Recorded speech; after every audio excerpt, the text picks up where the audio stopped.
Eu vou fazer uma introdução rápida sobre o marxismo, num sentido muito parecido com o que eu sempre faço, na verdade. Há muita confusão, o nome é muito utilizado, né? É. Bastante, mas poucas pessoas têm ideia do que é esse movimento. Então, o marxismo não é só uma concepção, uma teoria, mas uma concepção que leva a um estudo, a análise da realidade, chegou a algumas conclusões, tendo em vista o que é essa realidade. Então, esse é o primeiro aspecto. O que é? O marxismo não parte, como as pessoas pensam, de um modelo de sociedade futuro, De uma utopia. de uma utopia, de como a sociedade deveria ser idealmente, de como as pessoas são por natureza. Ele simplesmente não leva, não parte desse tipo de coisa. Ele parte da análise do que é a sociedade que nós vivemos. Quais são as características dela, como ela funciona, quais os seus problemas e, tendo em vista esses problemas, o que a gente pode fazer para avançar.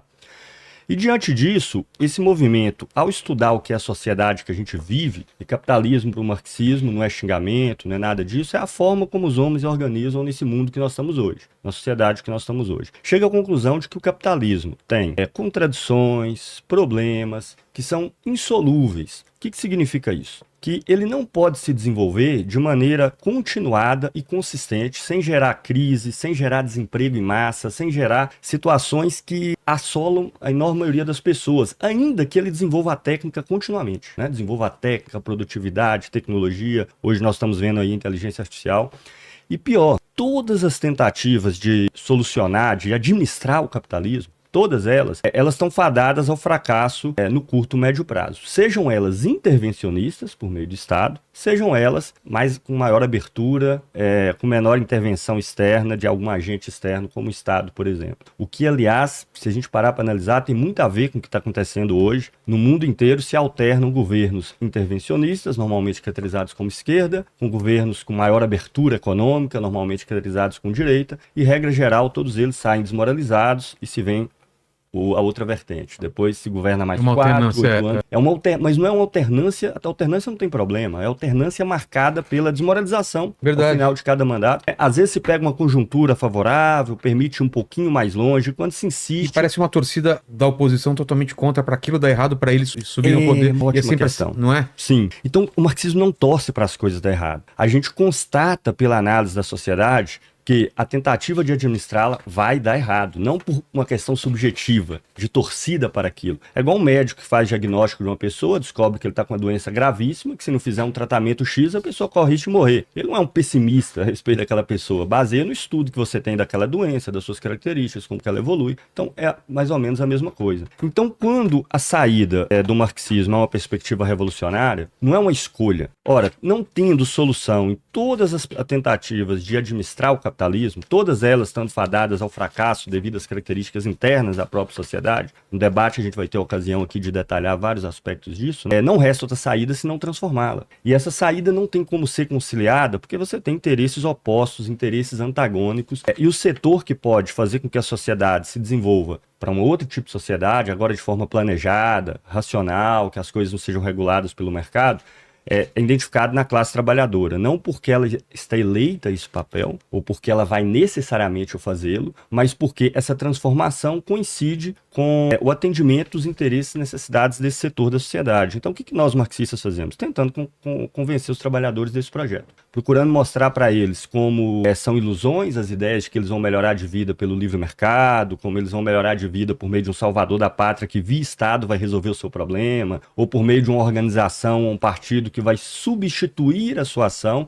Então nós lutamos contra todas essas vertentes, procurando mostrar como elas não vão permitir o atendimento às necessidades, a maior satisfação das necessidades, tempo livre, emprego, etc. E ganhá-los para esse projeto, né? Para que se possa fazer uma transformação revolucionária na sociedade no sentido de mudar essa forma de organização social. Então seriam esses pontos. Primeiro, o marxismo não é e nunca foi uma tentativa, uma proposta de administração da sociedade. Então não se trata de assumir o governo e implementar uma série de medidas que vai resolver o problema, trata-se de mudar a forma como a sociedade se organiza. Essa mudança, ela parte da classe trabalhadora, enquanto sendo um agente social que tem possibilidade de fazê-lo, pelo lugar que ele ocupa no interior da própria sociedade.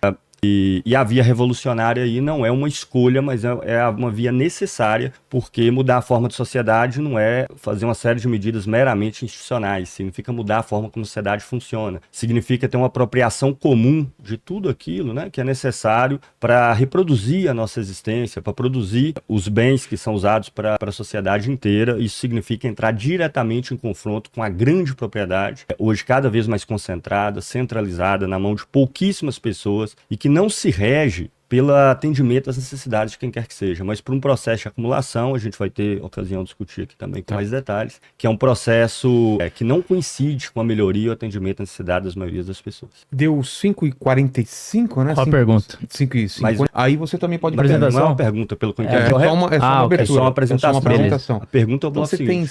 tem 5h52 segundos para falar, Tá bom. Renato. Também explane o que você concorda no liberalismo, o que te pega no conservadorismo e por que você tá nessa linha do cristão, o que te faz se considerar um cristão. Eu entendo, baseado em um livro que eu li e algumas referências daquele livro, que é o Visões e Ilusões Políticas, inclusive deixo a recomendação aqui, do David Koizes. Desse livro ele trata sobre teologia pública e ele lida com as diversas ideologias que nós temos no presente. E ele trabalha com diversos autores. E qual a visão desse livro que também passou a ser a minha visão? Você tem um esvaziamento religioso no Ocidente de uns anos para cá. Esse esvaziamento religioso produziu nas pessoas um anseio de buscar algum propósito para as próprias vidas, algum significado. E quando você não tem mais o propósito escatológico do cristianismo, que é Jesus voltará e restaurará todas as coisas, começam a surgir ideologias modernas para satisfazer esse anseio e na tentativa de substituir essas religiões. Então, nesse sentido, as ideologias modernas,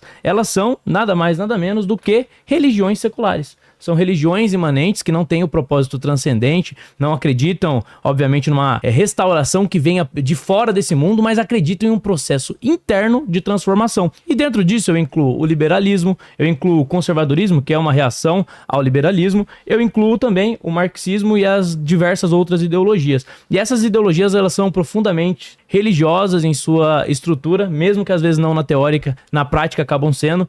Geralmente elas vão propor um mal para o mundo, então elas vão entender que existe um mal no mundo, no caso aqui ele apresentou um mal, acumulação de capital, etc. Elas vão propor uma provável solução para esse problema e vão propor um estado de mundo sem esse problema e como o mundo seria sem esse problema, ou seja, um escatom, né? Um mundo escatológico, futuro, no paraíso, onde as pessoas vão viver bem. Por isso, por essa perspectiva, eu entendo que como são religiões, as ideologias modernas, elas são concorrentes do cristianismo. O cristianismo, diferentemente dessas ideologias, ele tem um propósito que é transcendente, obviamente, então ele não vai acreditar que é pela força, não sempre, né? Algumas correntes talvez se desvirtuem, mas o propósito nem sempre é pela força. Geralmente o cristianismo busca algo que venha de fora da nossa realidade para resolver os problemas, e eu acredito nessa perspectiva. Agora, obviamente que eu analiso as ideologias, e dentro dessas ideologias existem elementos da graça comum. O que isso quer dizer? Existem elementos da própria imagem de Deus que acontecem dentro dessas ideologias que eu seleciono como positivos, então a gente tem que aprender com essas ideologias, e ao mesmo tempo existem elementos negativos. Esses elementos negativos a gente tem que rejeitar. Então eu tento avaliar nesse sentido. O que eu gosto do conservadorismo? Eu gosto do conservadorismo